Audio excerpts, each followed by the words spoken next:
অনেকেই আমাকে ইদানিং মেসেজ দিচ্ছেন যে বেসিক ফরেক্স বা ফরেক্স সম্পর্কে জানতে চান।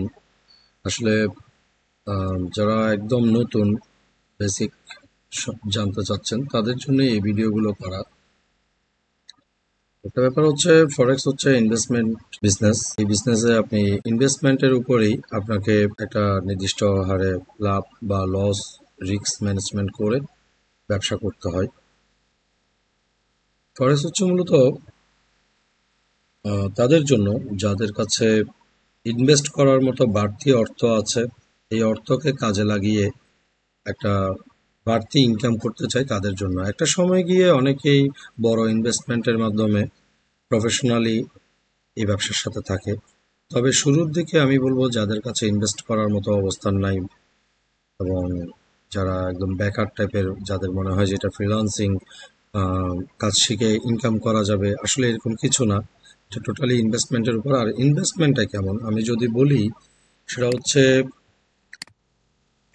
আপনার বর্তমান সময়ে আপনি যদি একটা ছোট বিজনেসও করতে চান, আপনার কিন্তু লাখখানেক টাকা দরকার আছে। সো ইনভেস্টমেন্ট ব্যবসায়ও আপনাকে অবশ্যই মোটামুটি মিনিমাম কয়েক লাখ টাকা না থাকলে আপনি এই ব্যবসায় না আসাই উচিত। এবং এই ব্যবসার মধ্যে ওয়ার্ল্ডের 90% ট্রেডার, যারা আমাদের মতো রিটেল করে, অল্প বিজনেস পুঁজি নিয়ে আসে, তারা কিন্তু টিকতে পারে না, তারা লস করে। বড় ইনভেস্টমেন্ট নিয়ে আসলেও অনেকে লস করে, বাট সিস্টেম জানলে, ব্যবসা তো আপনি জানতে হবে, শিখতে হবে, বুঝতে হবে, এরপরে আপনি লাভ করতে পারবেন। তো আসেন আমি আলোচনা করি আজকে কিভাবে আমরা ফরেক্স সম্পর্কে জানতে পারি, ট্রেড করতে পারি, বা এই ব্যবসাটা আমরা শিখে লাভবান হতে পারি। ফরেক্স ফরেক্স মানে হচ্ছে মূলত ফরেন এক্সচেঞ্জ। এক কথায় আমি যদি খুব সহজভাবে বলি, আপনি যদি দেশের বাইরে কোথাও যান, সেক্ষেত্রে আপনাকে অবশ্যই সেই দেশে যাওয়ার আগে আপনার ব্যাংক থেকে বা পাসপোর্টে এনডোর্স করে আপনাকে ডলার নিতে হবে। তো দেখা যাচ্ছে, আমি এখানে একটা এক্সাম্পল হিসেবে দেখিয়েছি, যেটা অনেক আগে 85,000 টাকা, $1,000। বর্তমান সময়ে যদিও এটা অনেক রেট বেশি, এটা অনেক আগের স্লাইড, যে কারণে প্রাইসটা অনেক কম দেখাচ্ছে, বাট বোঝার সুবিধার্থে আমি আলোচনা করছি। $1,000 আপনি এন্ডোর্স করলেন, যার মূল্য পড়ছে 85 টাকা করে, অর্থাৎ $1,000 দাম 85,000 টাকা। এই যে আপনি বাংলা টাকার পরিবর্তে ডলার নিলেন, এটাই হচ্ছে কারেন্সি এক্সচেঞ্জ। আর এই এক্সচেঞ্জটা আপনি যদি অনলাইনে একটা প্ল্যাটফর্মের মাধ্যমে করেন, সেটা হচ্ছে ফরেক্স ট্রেডিং বা ট্রেড। ব্যাংক থেকে আপনি $1,000 নেয়ার জন্য 85,000 টাকা খরচ করেছিলেন, অর্থাৎ $1 জন্য 85 টাকা। কিছুদিন পর আপনি চিন্তা করলেন যে না, আমার হাতে এই ডলার দরকার নাই, আমি বিদেশ যাব না, আমি এই ডলারটা ফেরত দেব। ব্যাংকে গিয়ে আপনি এই ডলারটা রিটার্ন করলেন এবং ব্যাংক আপনাকে 86,000 টাকা দিল, অর্থাৎ $1 সমপরিমাণ আপনি 86 টাকা করে পেলেন এবং আগের রেটের চেয়ে 1 টাকা করে বেশি পেলেন। দেখেন, এখানে কিন্তু আপনি ব্যবসা করার জন্য ডলার কিনেননি, তবুও আপনি লাভ করলেন। এই ব্যাপারটাই আপনি ট্রেডিং এর মাধ্যমে চাইলে করতে পারেন। একটা দেশের মুদ্রার সাথে আরেকটা দেশের মুদ্রা, এই যে প্রাইজের ডিফারেন্স হয় বিভিন্ন সময়, একটা দেশের মুদ্রার রেট পড়ছে, আরেকটা দেশের মুদ্রার রেট বাড়ছে, এর মধ্যে যে আপনি ট্রেড করবেন এবং এই ট্রেড করে আপনি যে লাভ করতে পারবেন বা লস করে মেনে নিতে হবে, সেটাই হচ্ছে ফরেন এক্সচেঞ্জ ট্রেডিং। ঠিক আছে। সো এটা হচ্ছে, আসলে এই ডাটাটা অনেক আগের ডাটা। বর্তমান সময়ে প্রায় $8 ট্রিলিয়ন পার ডে ফরেক্স মার্কেটে ট্রেডিং হয়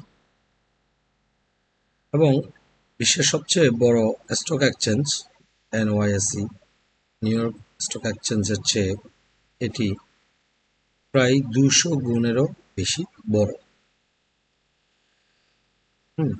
তো আমরা যদি দেখি, এখানে আমি বলেছিলাম আমি আগের ডাটা রেখেছি, বর্তমান ডাটা আমি আপডেট করার সময় পাইনি, বাট আমি বোঝার সুবিধার্থে আপনি যদি গুগলে সার্চ করেন, আপনি হয়তো আরো অনেক বেশি ইনফরমেশন পেয়ে যাবেন। আসলে আমি খুব সহজেই আরো দ্রুত আলোচনা করি যে আসলে এই ফরেক্স মার্কেটে আপনি কি ট্রেড করবেন। আমরা মূলত এখানে কারেন্সি এগেনস্টে আরেকটা কারেন্সি বাই সেল করি। অনেকটা হচ্ছে শেয়ার বাজারে আপনি যখন বাই সেল করতে যান কোনো একটা দেশের বিভিন্ন কোম্পানির শেয়ারগুলো আপনি বাই সেল করেন এখানে।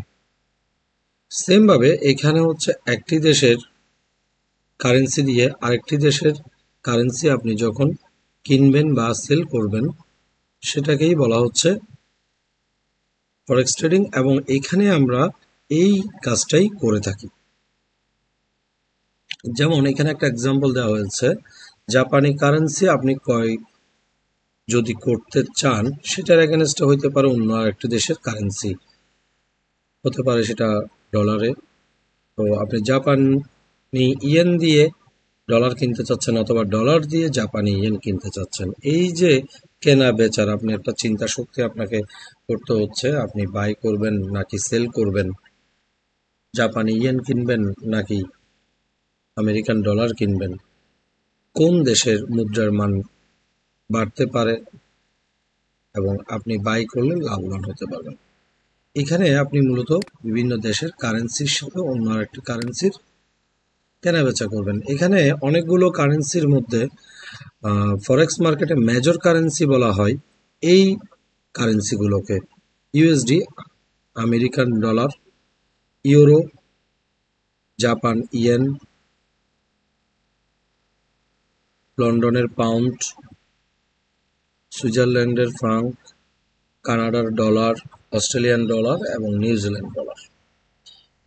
এখানে এই চার্টে যে 8টি দেশের কারেন্সি দেখতে পাচ্ছেন এটাকেই মূলত মেজর কারেন্সি বলা হয়ে থাকে।